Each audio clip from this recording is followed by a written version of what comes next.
এখনও কিন্তু ক্যান্টনমেন্ট থেকে স্পষ্ট করা হয়নি কাদের নিরাপত্তা দেওয়া হয়েছিল, সেই নামের লিস্ট কিন্তু প্রচার করা হয়নি।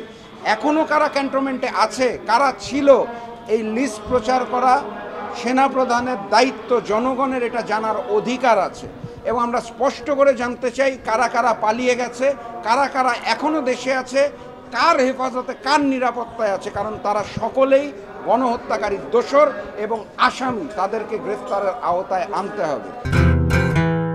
জানতে পেরেছি সেটা হচ্ছে সেনাপ্রধানের বক্তব্যের মাধ্যমে আমরা জেনেছিলাম যে ক্যান্টনমেন্টে অসংখ্য মানুষকে ওনারা নিরাপত্তা দিয়েছিলেন এবং পরবর্তীতে উনি জানিয়েছেন নিরাপত্তার বলয় শেষে তারা যে যার মতো চলে গেছে।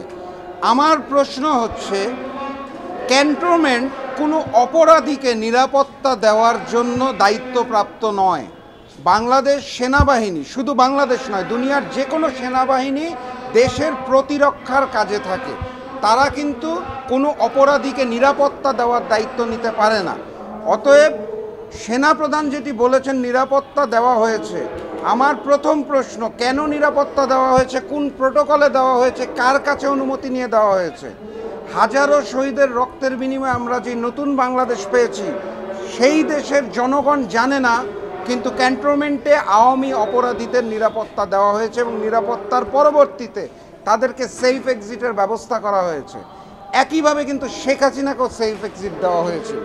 অতএব এইটার দায় যে কোনো অবস্থায় বাংলাদেশ সেনাবাহিনীকে নিতে হবে। কেন তারা এই জাতীয় গণহত্যাকারী দোসরদেরকে নিরাপত্তা দিয়েছিল, এইটার উত্তর আজ হোক কাল হোক বাংলাদেশ জাতির সামনে সেনাপ্রধানকে এই উত্তরটা স্পষ্ট করে দিতে হবে, 1 নাম্বার।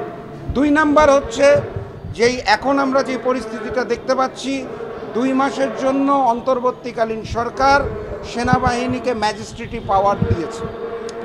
আমি যেটা স্পষ্টভাবে মনে করিয়ে দিতে চাই, 1/11-এর পরবর্তীতে যে সরকারটা বাংলাদেশে এসেছিল, প্রথম কিন্তু সবাই তাদেরকে পছন্দ করেছিল, সাদরে গ্রহণ করেছিল গুণগত মানের রাজনীতির পরিবর্তনের জন্য। পরবর্তীতে আমরা দেখলাম 1/11 সরকার স্বৈরাচার রূপে নিজেদেরকে জনগণের সামনে তুলে ধরল। এই অন্তর্বর্তীকালীন সরকারকে আমরা অনেক আশা নিয়ে এই ক্ষমতাটা দিয়েছি। ইউনূস সাহেব থেকে শুরু করে যারা এসেছে তাদেরকে সাদরে গ্রহণ করেছি, কিন্তু এই মেয়াদ যদি দীর্ঘস্থায়ী হয় এবং ম্যাজিস্ট্রেটি পাওয়ারের মাধ্যমে যদি আবারও 1/11-র পুনরাবৃত্তি হয়, তাহলে স্পষ্ট করে বলতে চাই আবারও গণ অভ্যুত্থানের সৃষ্টি হবে, জনগণ রাজপথে নেমে আসবে। কারণ আলটিমেট যে গোলটা গণতন্ত্র প্রতিষ্ঠা, মানুষ দীর্ঘদিন ধরে ভোট দিতে পারে না। আন্দোলন সংগ্রাম, দেশের গণতন্ত্র সেই দিন প্রতিষ্ঠিত হবে যেই দিন দেশের মানুষ নিজের ভোট সজ্ঞানে সুস্থ মস্তিষ্কে আনন্দমুখর পরিবেশে ভোট প্রদান করতে পারবে। তার আগ পর্যন্ত আমি মনে করি আন্দোলন চলছে এবং আন্দোলন চলবে, আন্দোলনের পরিসমাপ্তি ঘটে নাই।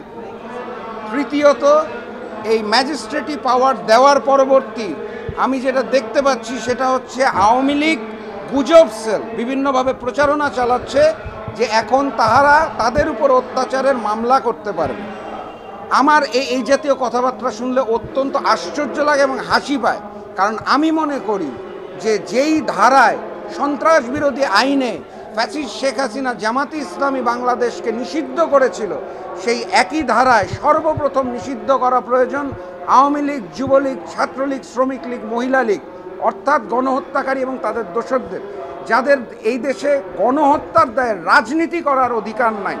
পিলখানার যদি আপনারা গণহত্যা মনে করেন, শাপলা চত্বরের গণহত্যা মনে করেন, বৈষম্য বিরোধী আন্দোলনের গণহত্যা যদি মনে করেন, সকল গণহত্যার দায়ে আওয়ামী লীগ সহ তাদের সকল অঙ্গ সংগঠনের রাজনীতি নিষিদ্ধ করা প্রয়োজন। সেখানে তারা কোন বিচার আশা করে? তারা তো বলেছিল তারা পালায় না, তারা জনগণের সাথে। শেখ হাসিনা সর্বপ্রথম তার দলের নেতাকর্মীদের রেখে তার বোনকে নিয়ে আবারও সেই পরিবারতন্ত্র পালিয়ে গেল। আপনারা যদি মনে করে দেখেন, 1971 সালে তার পিতা শেখ মুজিবুর রহমান একইভাবে বাংলাদেশের মানুষকে অসহায় করে দিয়ে 25শে মার্চের কালো রাত্রির আগ মুহূর্তে ওই পাকিস্তানে পালিয়ে গিয়েছিল তার নিজের নিরাপত্তার জন্য।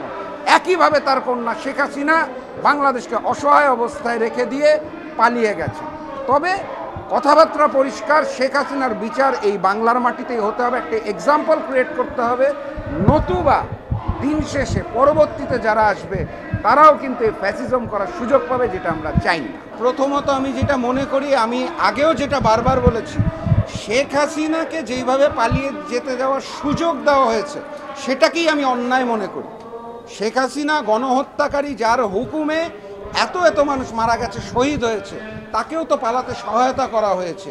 এই দায় তো কখনোই এই অন্তর্বর্তীকালীন সরকার হোক অথবা সেনাপ্রধান হোক, এই দায় কিন্তু উনি কখনোই এড়াতে পারবেন না। এবং পরবর্তীতে আমরা যেটা দেখতে পেয়েছি, প্রত্যেকটা কার্যক্রম ধীরলয়ে হয়েছে এবং বহু আওয়ামী রাঘব বোয়াল বড় বড় নেতা, তাদেরকেও পালিয়ে যাওয়ার সুযোগ দেওয়া হয়েছে। এখনও কিন্তু ক্যান্টনমেন্ট থেকে স্পষ্ট করা হয়নি কাদের নিরাপত্তা দেওয়া হয়েছিল, সেই নামের লিস্ট কিন্তু প্রচার করা হয়নি। এখনও কারা ক্যান্টনমেন্টে আছে, কারা ছিল, এই লিস্ট প্রচার করা সেনাপ্রধানের দায়িত্ব। জনগণের এটা জানার অধিকার আছে এবং আমরা স্পষ্ট করে জানতে চাই কারা কারা পালিয়ে গেছে, কারা কারা এখনও দেশে আছে, কার হেফাজতে, কার নিরাপত্তায় আছে, কারণ তারা সকলেই গণহত্যাকারীর দোষর এবং আসামি। তাদেরকে গ্রেফতারের আওতায় আনতে হবে। একইভাবে যারা দেশের বাইরে চলে গেছেন তাদেরকেও ফিরিয়ে আনার ব্যবস্থা করতে হবে।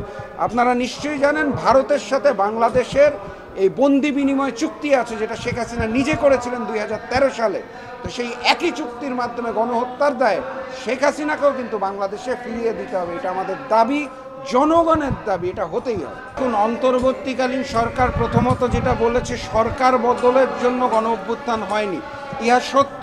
বিএনপির নেতৃত্বে আমরা 63টি রাজনৈতিক দল যুগপৎ আন্দোলনের মাধ্যমে ফ্যাসিস্ট শেখ হাসিনার পতনের জন্য আন্দোলন করেছিলাম এবং এই বৈষম্য বিরোধী ছাত্র আন্দোলনে আমরাও রাজপথে ছিলাম শেখ হাসিনার বিরুদ্ধে, তার পতনের জন্য। তো প্রথমত ইহা 100% ট্রু যে ক্ষমতার পালা বদলের জন্য আন্দোলন ছিল না। আন্দোলনটা ছিল মূলত ফ্যাসিস্ট এবং অগণতান্ত্রিক দেশ থেকে একটি গণতান্ত্রিক বাংলাদেশ পাওয়ার লক্ষ্যে। এই জায়গাটাতে আমি একমত। বিএনপি যেটা বলেছে সেটা হচ্ছে যে প্রয়োজনীয় সংস্কারের পরে দ্রুততম সময়ের মধ্যে নির্বাচন দিতে হবে। ইহাও একটি বাস্তবসম্মত কথা, কারণ 1/11-এর পরবর্তী সরকার বলুন, অন্তর্বর্তীকালীন সরকার বলুন, দেশের মানুষ একটি গণতান্ত্রিক সরকার চায়। গণতান্ত্রিক সরকারের দায়িত্ব রাষ্ট্রের সংস্কার করা অথবা মেরামত করা। অতএব আমরা সকলেই ওই দাবিটা জানাই যে প্রয়োজনীয় সংস্কারের পরবর্তীতে দ্রুততম সময়ের মধ্যে নির্বাচন দেওয়া হোক, মানুষ যাতে নিজের ভোট নিজে প্রয়োগ করতে পারে। আমি মনে করি না অন্তর্বর্তীকালীন সরকার এবং বিএনপির চাওয়ার মধ্যে তেমন কোনো পার্থক্য আছে। অন্তর্বর্তীকালীন সরকারও বলেছে সংস্কারের পর নির্বাচনে যাবে, বিএনপিও একই কথা বলেছে। আমি কোনো সংঘাত দেখতে পাচ্ছি না। তবে অন্তর্বর্তীকালীন সরকারের নিয়তে যদি পরিবর্তন হয়, আরও একটি 1/11 পরিকল্পনা যদি তারা করে থাকে, তাহলে সংঘাত নয়, আবারও গণ অভ্যুত্থান হবে। আবারও যদি তারা স্বৈরাচার হতে চায়, তাহলে তাদের পতনের বিরুদ্ধে আন্দোলন হবে, হতেই হবে। কারণ মূল লক্ষ্য একটি গণতান্ত্রিক বাংলাদেশ। ভোটের মাধ্যমে মানুষ তার নিজের প্রতিনিধিকে বেছে নেয়। সমন্বয়কদের আমি যেটা দেখতে পাচ্ছি, তারা সারা বাংলাদেশ সফরে বেরিয়েছে এবং যারা নিহত হয়েছে তাদের সাথে কুশল বিনিময় করছেন, আহতদের দেখার চেষ্টা করছেন। একই সাথে তারা জনসভা করছে। জনসভার কিছু বক্তব্য আমার কানে এসেছে, যেই বক্তব্যগুলো আসলে আমি বিশ্বাস করতে চাচ্ছি না। কারণ প্রথমত 1 মাসও হয়নি যেই গণ অভ্যুত্থান হলো, যেই গণ অভ্যুত্থানের হিরোরা, সুপার হিরোরা যখন ঢাকার বাইরে সফরে যাবে, তাদের কেন নিরাপত্তার প্রয়োজন হবে? তারা তো জনগণের বন্ধু, মানুষের বন্ধু, তারা নেতৃত্ব দিয়েছে, তাদের কেন নিরাপত্তার প্রয়োজন হবে? তাদের কেনই বা লক্ষ টাকা খরচ করে মঞ্চ বানিয়ে জনসভা করতে হবে? আমি সেটাও আসলে আমার কাছে প্রশ্নবিদ্ধ। যেহেতু তারা স্পষ্ট করে বারবার বলছে আমরা কোনো রাজনৈতিক দল গঠন করতে চাই না, তাহলে তো তাদের জনসভার প্রয়োজন আছে বলে আমি মনে করি না। যে কেউ রাজনৈতিক দল গঠন করতে পারে, আমার কোনো আপত্তি নাই। যে কোনো মানুষ করতে পারে, তার অধিকার আছে বাংলাদেশে রাজনীতি করা। কিন্তু করলে স্পষ্টভাবে করা উচিত, যদি না করে সেটাও স্পষ্ট করা উচিত। রাজনীতি করতে চাই কিন্তু সুশীল হয়ে, তাহলে সেটা ওই আরেক আওয়ামী চরিত্র হয়ে যাবে, যেটা আমরা চাই না। এবং জনগণের বন্ধু হিসেবে আমরা তাদেরকে দেখতে চাই। কিন্তু এই রেখে ডেকে কথা বলা বা সিনিয়র নেতৃবৃন্দ, জাতীয়তাবাদের নেতৃবৃন্দকে অপমান করে, কটাক্ষ করে কথা বলাটা সমন্বয়কদের কাছ থেকে দেশের সাধারণ মানুষ আশা করেনি, তারা আশাহত হয়েছে। তাদের বাক্যচয়ন এবং কথাবার্তায় আরও সংযত হওয়া উচিত বলে আমি মনে করি এবং এটাই তাদের প্রতি আমার অনুরোধ থাকবে। গোপালগঞ্জকে নিয়ন্ত্রণ করতে পারছে না নাকি চাচ্ছে না, এইটা আগে বুঝতে হবে। আমার কেন জানি মনে হচ্ছে অন্তর্বর্তীকালীন সরকার অথবা প্রশাসন এখনও পরিপূর্ণ নিয়ন্ত্রণটা নিতে পারে নাই। পুলিশের যে একটা গ্যাপ ছিল, পুলিশ এখনও ওই পোশাক পরে জনগণের সামনে সে দাঁড়াতে পারছে না। আমি সন্ধ্যার পর দেখি ঢাকা শহরে নিরাপত্তাহীনতার একটা অবস্থা। তো সারা বাংলাদেশের কন্ট্রোল নেওয়ার যে ব্যাপারটা, নিরাপত্তা দেওয়ার যে ব্যাপারটা, আমি মনে করি এখনও প্রশাসন গুছিয়ে উঠতে পারে নাই।